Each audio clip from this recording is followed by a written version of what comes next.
Assalamualaikum, welcome back to Invest Saham. Pada video ini kita akan update kinerja kuartal 3 saham Astra International dan juga memprediksikan dividennya. Sebelumnya disclaimer ini bukan ajakan jual beli saham, jadi langsung saja kita ke pembahasan. PT Astra International Tbk dengan kode saham ASII berhasil mencetak laba 25,85 triliun rupiah di kuartal 3 2024 dan hasilnya dinilai tumbuh solid dan juga lampaui ekspektasi dari konsensus. Astra International atau ASI mencatatkan laba bersih yang kuat pada kuartal 3 2024 sebesar 10 triliun rupiah, naik 21% secara year on year dan naik 19% secara kuartalan. Hasil ini membuat laba bersih selama 9 bulan di tahun 2024 menjadi 25,9 triliun rupiah atau naik 1% secara year on year ya, dan juga melampaui ekspektasi karena mencapai 84% dari estimasi full year 2024. Jadi kinerja operasional yang positif ini utamanya didorong oleh beberapa segmen, guys. Yang pertama adalah segmen pertambangan, konstruksi, energi di bawah anak usahanya yakni United Tractors dan juga segmen jasa keuangan dan otomotif.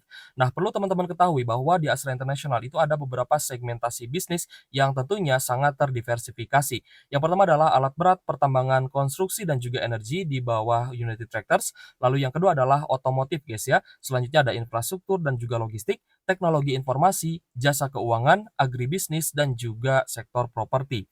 Jadi kita akan melakukan analisa terhadap Astra International dengan menggunakan fitur QStat yang ada di Stockbit Sekuritas. Karena apapun yang ada di dalam laporan keuangan kuartal 3-nya Astra International ini sudah diupdate guys ya di fitur QStat yang ada di Stockbit Sekuritas ini. Jadi teman-teman jika ingin menggunakan fitur-fitur yang lengkap guys ya untuk melakukan analisa secara cepat ya terkait dengan saham-saham yang ingin teman-teman investasikan, teman-teman bisa menggunakan fitur QStat dengan mendaftar di Stockbit terlebih dahulu. Linknya saya taruh di kolom deskripsi ya. Jadi Stockbit juga menjadi aplikasi saham terbaik yang saya gunakan juga guys untuk investasi dan juga trading tentunya.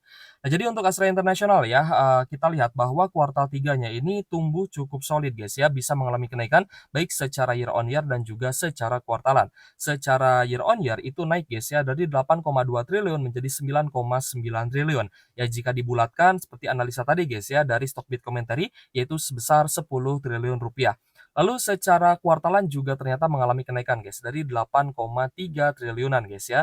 Jadi overall untuk kuartal 3 saya cukup salut ya dan juga apresiasi terhadap kinerja Astra International di mana ketika banyak sekali fear yang bertebaran, banyak sekali isu-isu negatif ya dengan masuknya BYD dengan skandal uji keamanan gitu guys ya. Nah, ternyata kinerja Astra International ini masih bisa bertumbuh dan Astra International masih menjadi brand dengan kepercayaan penuh ya dari para konsumennya, seperti itu guys.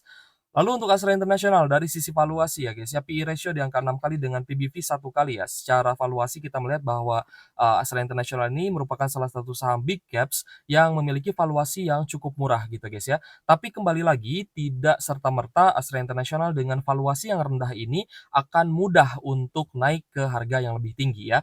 Karena kita melihat ternyata yang banyak mengalami kenaikan adalah saham-saham dengan kapitalisasi yang rendah gitu ya, dengan market capital yang rendah. Itu menurut saya sih memang akan mudah ya guys ya dinaikkan. Dan jika dari pergerakan harga pun ya, jika kita bandingkan dengan anak usahanya yakni Auto atau Astra Auto Parts, ya volatilitasnya lebih tinggi Auto gitu ya. Jadi lebih atau mudah terbang atau mudah naik itu ya anak usahanya sebenarnya. Ada Auto dan juga UNTR ya yang bisnisnya juga saya sangat sukai. Oke guys, dari sisi profitabilitas net profit margin di angka 11,58%, lalu Astra International juga sangat rutin ya membagikan dividen 2 kali dalam 1 tahun. Dan terakhir dividen yieldnya 10,13%. Dan nanti akan kita prediksikan juga untuk teman-teman berapa sih kira-kira dividen untuk tahun selanjutnya yakni di dividen final 2025 nanti. Selanjutnya dari return on asset 7,24% dan return on equity 16,43% guys ya. Kita melihat bahwa fundamental Astra International ini masih sangat menarik.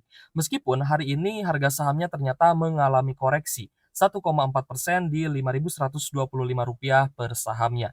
Jadi memang ya di bursa saham kita di IHSG itu tidak serta-merta ya sebuah saham yang laba bersihnya mengalami kenaikan, kinerjanya bagus, harga sahamnya langsung naik.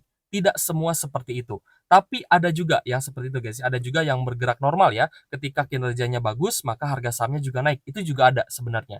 Tapi terkadang kita pun melihat ya bahwa beberapa saham ya guys ya, atau saham-saham gorengan lah, dia kinerjanya turun, tapi harga sahamnya malah naik. Nah, itu kan sebenarnya sebuah anomali dan teman-teman ya tentunya harus terbiasa ya dengan hal itu. Oke guys, jadi untuk Astra International ya, kita lihat dari sisi, holding composition ataupun, porsi pemegang sahamnya. Untuk pengendali dari Astra International ada Jardine Cycle and Carriage Limited, ini sebagai pengendali memegang 50,11%, lalu ada porsi masyarakat 45% ya guys ya, dan kita lihat ada masyarakat warkat adalah 4,82%. Untuk holding composition didominasi oleh investor asing yang kita lihat, porsinya sudah mulai mengalami kenaikan kembali dari 29,85% menjadi 30,60% ya. Dan kita melihat bahwa di bulan Agustus dan September jumlah pemegang saham ataupun investor di Astra International ini berkurang cukup drastis ya guys ya. Dari sekitar 178 ribuan ini turun hingga di 162 ribu pada 30 September 2024.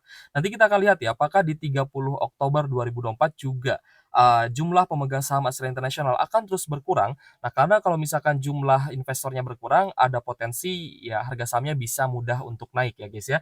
Ini sebenarnya masih rumor, tapi saya melihat memang ada korelasinya, seperti itu. Lalu dari sisi, pembagian dividen, ya terakhir bagi dividen itu kemarin guys ya di, sekitar bulan Oktober ya, di 11 Oktober untuk cum date kemarin, ini adalah dividen interim sebesar Rp98 per saham dan untuk payment date-nya adalah hari ini, 31 Oktober 2024. Nah, siapa nih yang udah dapat dividen interim dari Astra International? Boleh tulis di kolom komentar. Oke guys, langsung saja ya, kita akan prediksikan dividen Astra International terutama untuk tahun 2025 dari tutup buku tahun 2024 ini guys ya. Nah, jadi untuk estimasi full year EPS-nya untuk di 2024 ini adalah Rp852 per sahamnya. Ini baru estimasi, tapi datanya sudah 75% ya karena kita sudah mendapat kinerja dan juga laba bersih dan juga EPS Astra International ini di kuartal 1, kuartal 2 dan juga kuartal 3. Jadi kalau misalkan pun ya kuartal 4-nya nanti ternyata labanya bagus, ya maka ada potensi EPS-nya juga akan terus bertambah guys ya. Dan sejauh ini untuk estimasi full year EPS 2024, ini EPS-nya juga mengalami pertumbuhan guys dibandingkan tahun sebelumnya ya. Di 2023 lalu 836 per saham, untuk di 2024 ini potensinya hingga Rp852 per saham. Nah, untuk dividen payout ratio-nya cukup bervariasi sebenarnya, di mana di tahun 2021 DPR-nya hanya 48%, namun di tahun 2022 ini sempat mencapai 89%-an. Lalu untuk tahun 2023 ya guys ya, kita lihat DPR-nya sekitar 62%-an. Nah, kalau saya nggak salah ya di tahun 2022 lalu, kenapa DPR-nya tinggi? Karena waktu itu UNTR itu mendapatkan laba yang sangat besar karena harga batu bara itu sedang naik tinggi-tingginya gitu guys ya, mencapai $400 per ton. Jadi wajar ya DPR-nya juga dinaikkan. Nah, tapi, saya merasa memang normalnya di sekitar 60 sampai 62%-an ya. Jadi untuk estimasi, atau prediksi dividennya pun saya menggunakan DPR 62%. Oke guys, untuk dividen full-nya ini kisaran Rp528 per saham dengan dividen final Rp430 per saham dan dividen interim Rp98 per saham. Jadi untuk dividen yield-nya ini tidak jauh berbeda guys ya dengan dividen yield di tahun 2023 lalu ya, karena memang angkanya juga mirip-mirip yaitu sekitar 10% ya guys ya, untuk dividen yield-nya. Kecuali ya DPR-nya mengalami kenaikan ya atau dinaikkanlah misalkan ke angka 70%. Apakah ini mungkin? Ya bisa saja ya kalau misalkan pengendalinya menginginkan DPR-nya tinggi ya, dividen payout ratio-nya dari, laba bersih yang dibagikan sebagai dividennya tinggi ya maka itu pun bisa terjadi. Nah jika DPR-nya dinaikkan menjadi 70%, maka dividen yield yang akan teman-teman dapatkan adalah 12%-an guys ya. Oh iya, tadi harganya kita lupa ya, nggak ganti guys ya, sorry. Kita coba lihat ya, sekarang di 5.125. 5.125. Ya nggak bakal jauh berbeda lah guys ya, persentasenya untuk dividen yield-nya, tidak akan jauh berbeda, seperti itu. Dan jika ya guys ya, DPR-nya juga ternyata dinaikkan ke angka 80%, maka otomatis dividen yield-nya juga akan naik menjadi 13%-an. Ya jadi untuk estimasi, dividen yield-nya ini tergantung sebenarnya ya, tergantung dari besaran EPS, tergantung dari besaran DPR, dan nanti kalau misalkan tinggi, maka ada potensi dividen yield-nya bisa mencapai 10 sampai 13%-an, seperti itu. Jadi kalau misalkan dari sisi dividen ya, untuk dividen investing, saya rasa Astra International ini masih cukup menarik, Karena ada beberapa alasan. Yang pertama adalah dividen yield-nya cukup tinggi, lalu yang kedua masih memiliki upside yang juga cukup tinggi, guys ya. Nah, jadi kita melihat bahwa Astra International ini mencoba untuk bisa uptrend kembali dan memang sempat turun sangat parah ya, guys ya. Karena ya banyak sekali sentimen negatif ya, isu-isu negatif dan juga dengan masuknya BYD ke Indonesia ya kita melihat juga penjualan mobil cukup berkurang. Nah jadi untuk, Astra International kita melihat ya sempat ada resisten hingga di sekitar 7.000 per sahamnya. Jadi secara upside dari harga saat ini ya di 5.125 untuk closing hari ini, nah maka upside-nya akan sekitar 36%-an ya untuk Astra International. Tapi kembali lagi, jika teman-teman memang berniat untuk melakukan dividen investing, maka seharusnya ketika harga sahamnya turun, ya teman-teman, bersukacita gitu guys ya, atau bahagia lah ya, karena teman-teman bisa membeli Astra International di harga yang jauh lebih murah. Karena tentunya untuk melakukan dividen investing juga harus ada hitung-hitungannya guys. Tidak serta-merta kita hanya menghitung dividennya saja, namun dari sisi besaran dividen yield, kita juga harus bisa membeli sebuah saham ya untuk dividen investing itu di harga yang paling rendah. Ya kalau bisa di area low terendahnya gitu guys. Jadi apakah worth it untuk dilakukan averaging down? Saya rasa sih tidak ada masalah untuk lakukan averaging down di saham Astra International ini.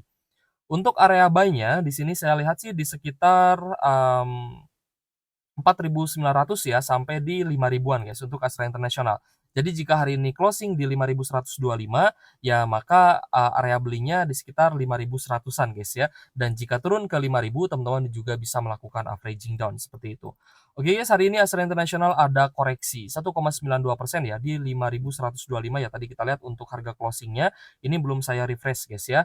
So, untuk Astra International jika turun pun kita tunggu dia oversold ya, karena ini, stokastiknya juga turun dan, sebentar lagi memang menyentuh, area oversold-nya. Dan hari ini meskipun ya tidak ada net buy, meskipun ya tidak ada net buy, tapi kita cukup optimis ya untuk beli Astra International jika, besok kembali melemah, seperti itu. Oke guys, jadi untuk ASI kalau misalkan menurut teman-teman menarik ya boleh tulis pendapat teman-teman di kolom komentar. Dan jika teman-teman ingin mendaftar dan juga menggunakan fitur-fitur yang ada di Stockbit Sekuritas, linknya sudah saya taruh di kolom deskripsi. Tinggal teman-teman klik lalu download dan mendaftar seperti itu. Oke guys, thank you for watching. See you on the next video. Wassalamualaikum warahmatullahi wabarakatuh.